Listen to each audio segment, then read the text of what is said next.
Hello, അടുത്ത വീഡിയോയിലേക്ക് സ്വാഗതം. അപ്പോൾ നമുക്കിന്ന് കുറച്ച് 4 മണി പലഹാരങ്ങൾ ഉണ്ടാക്കിയാലോ. അപ്പോൾ ഇതേ വൈകുന്നേരം പിള്ളേർ സ്കൂളൊക്കെ വിട്ട് വരുമ്പോൾ അവർക്ക് എന്തെങ്കിലുമൊക്കെ ഉണ്ടാക്കി കൊടുക്കാമെന്ന് പറയുമ്പോൾ അതൊരു പിള്ളേർക്കൊരു പ്രത്യേക ഒരു സന്തോഷമാണല്ലോ. അപ്പോൾ ഞാൻ വിചാരിച്ചു ഇന്ന് അവർക്ക് കുറച്ച് പലഹാരങ്ങൾ ഉണ്ടാക്കി കൊടുക്കാമെന്ന് അവർ വരുമ്പോഴത്തേക്കും. അപ്പോൾ കുറച്ച് ഉഴുന്ന് വടയും പരിപ്പ് വട പിന്നെ കുറച്ച് മുളക് വടയും ഉണ്ടാക്കി വെക്കാമെന്ന് വിചാരിച്ചു കേട്ടോ. അപ്പോൾ കുറച്ച് ദിവസമായിട്ട് ഞാനിങ്ങനെ വിചാരിച്ചിരിക്കണം എന്തെങ്കിലും ഇങ്ങനെ ഉണ്ടാക്കണം. അപ്പം രാവിലത്തെ പിള്ളേരുടെ ക്ലാസ്സിലൊക്കെ പോയി കഴിഞ്ഞ് ജോലി കഴിഞ്ഞ് കഴിഞ്ഞപ്പോൾ ഞാൻ കുറച്ച് ഉഴുന്നും പരിപ്പും കൂടി വെള്ളത്തിലിട്ട് വെച്ചു കേട്ടോ. പരിപ്പ് സാമ്പാർ പരിപ്പാണ് കേട്ടോ എടുത്തത്. മറ്റേ പരിപ്പുവടയുടെ പരിപ്പൊന്നും ഉണ്ടായിരുന്നില്ല, അപ്പോൾ ഉള്ളത് കൊണ്ട് ഓണം പോലെ സാമ്പാർ പരിപ്പാണ് എടുത്തത്. അത് വെള്ളം ഒഴിച്ച് വെച്ചു, നന്നായിട്ട് കഴുകി വെള്ളം ഒഴിച്ച് വെച്ചു. അതിനുശേഷം പിന്നെ മുളക് വടയ്ക്ക് വേണ്ടിയിട്ട് ഞാൻ കുറച്ച് മൈദ എടുത്തിട്ട് അതിനകത്തേക്ക് കുറച്ച് ഈസ്റ്റ് കലക്കി ഒഴിക്കുകയാണ് കേട്ടോ. ഈസ്റ്റും പഞ്ചസാരയും കൂടി മിക്സ് ചെയ്തിട്ട് കലക്കി അതിനകത്തേക്ക് ഒഴിക്കണം. ആവശ്യത്തിന് ഉപ്പൊക്കെ ഇട്ടു.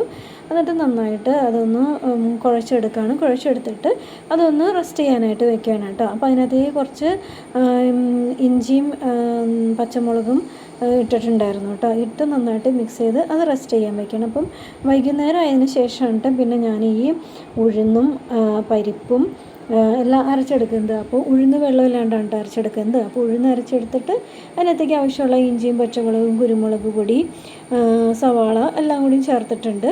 പിന്നെ പരിപ്പ് വടയ്ക്ക് വെളുത്തുള്ളിയും പിന്നെ സവാള, ചുമന്നുള്ളി ഉണ്ടായിരുന്നില്ല, സവാളയും പിന്നെ ഇടിമുളകും എല്ലാം ചേർത്ത് ഇഞ്ചിയും കൂടി ചേർത്തിട്ടുണ്ട് കേട്ടോ പരിപ്പ് വടയ്ക്ക് മിക്സ് ചെയ്തപ്പോൾ. അപ്പോൾ അതെല്ലാം ഒന്ന് പരിപ്പ് വടയ്ക്ക് വേണ്ടിയിട്ടൊന്ന് പരിപ്പൊന്ന് ജസ്റ്റ് ഒന്ന് ക്രഷ് ചെയ്ത് പോലെ ഇട്ട് എടുക്കുന്നത്. പിന്നെ കുറച്ച് പരിപ്പ് ഞാൻ മാറ്റി വെച്ചിട്ടുണ്ടായിരുന്നു ഇത് പരിപ്പ് വടയ്ക്ക് ഇത് മിക്സ് ചെയ്യുമ്പോൾ അതിനകത്തേക്ക് ഇടാനായിട്ട്.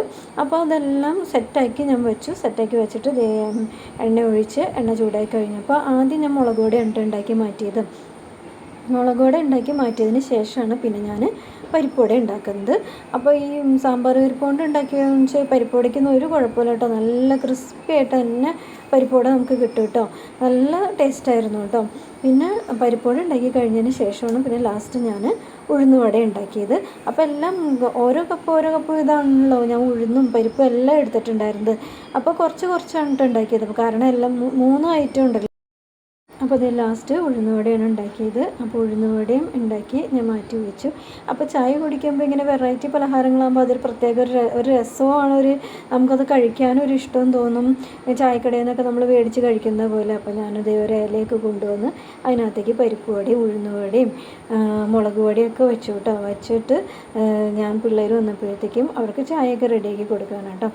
അപ്പോൾ ഇന്നത്തെ ഈ വീഡിയോ ഇത്രയേ ഉള്ളൂ കേട്ടോ. വീഡിയോ ഇഷ്ടമായിട്ടുണ്ടെങ്കിൽ കമൻറ്റ് ചെയ്യുകയും ലൈക്ക് ചെയ്യുകയും ചെയ്യണം.